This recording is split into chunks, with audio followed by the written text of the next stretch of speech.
elements during the protests this week. Besides the regrettable loss of lives, the biggest victims of this chaos were our hard-working traders and entrepreneurs who wake up early every day to find some of their businesses and hustles reduced to ashes, and others with broken doors and empty walls or empty stalls. Let me say this. The right to peaceful protest is protected by our Constitution. We respect and uphold that right. But what we witnessed was not peaceful protest. It was calculated chaos. It was violence. It was destruction. And it was economic sabotage. Let's call it what it is. That is what it was. Shops were looted. Businesses, some built over decades, were burnt to the ground. Market stalls destroyed. Warehouses ransacked. Investments worth billions of shillings wiped out in hours. The livelihoods of hard-working Kenyans have been shattered by deliberate acts of lawlessness. It is anarchy dressed in freedom colors. This is disorder disguised as democracy. Is this the Kenya we really want? I dare ask. Do we want to build or do we want to destroy? Do we uphold the law only to exploit its protection, to sow chaos and cripple our economy? Is this what freedom really means? Is it freedom to ban what others have built? Those elements doing this are not fighting for freedom. They are attacking freedom. I expect the Inspector General of Police and all relevant security agencies to conduct immediate, thorough, and speedy investigations. The perpetrators of this violence, looting, and destruction must be identified and prosecuted for the fullest extent of the law, swiftly and decisively. Kenya is a country governed by the rule of law, and the government will not allow such acts to destroy lives and livelihoods. To the political actors who think they can exploit the genuine aspirations of our young people to foment chaos, violence, and destruction, the wheels of justice will find you and deal with you firmly, decisively, within the full letter of the law.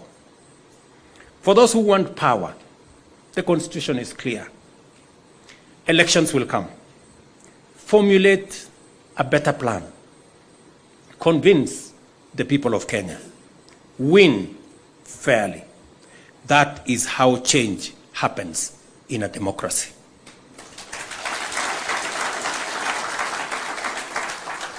Replacing a working plan that you may not like with no plan or with hate and violence will only make things worse, not better.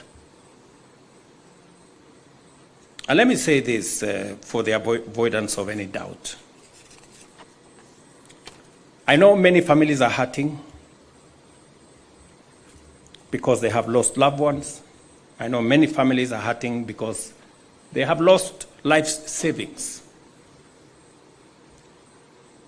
and done so without reason. For the MSME sector, the sector that I speak to here, which contributes 85% of our jobs. We have 17 million Kenyans working in this site, in this space. We have done what we think is a plan that helps move our country to the next level. I deliberately set up the State Department for MSME. It wasn't there. And I deliberately set it up because I believe this sector holds a big potential for our country. We have aligned policy. We have decriminalized the MSME sector. We are formalizing the MSME sector. we are saying registration of the MSME sector must be made simple. It must be easy for somebody to register their business. We are working with the counties, as I said, to make it easier to have a single permit so that MSMEs can make it easier for them to be able to do business formally recognized. I have said we went out of our way to get many people who were condemned in the CRBs to exit them with a hustler fund, and we are giving them credit at 8%. They were paying 300% per year. We brought it down from 300% per year to 8% per year. We have 26 million Kenyans in that space today, enjoying credit history, enjoying credit, and transitioning them further. In fact, we are now working with the World Bank and other partners to see how in that hustler fund ecosystem, we are working on identifying at least 100,000 micro enterprises so that we can give each and every one of those 100,000 micro enterprises 50,000 grant to be able to scale up their businesses. That good man there is working on it. Okay? As part of graduating businesses from a smaller threshold to the next threshold. As I have said, we are building 400 markets nationally. Again, to provide opportunities for micro enterprises, small enterprises who do business in our markets to operate in a decent place with proper trading flows, with access to hygienic facilities, making sure that we have cold rooms, making sure that we have ICT hubs, making sure that even women who have young mothers can have a place to go and attend to their children in the market space.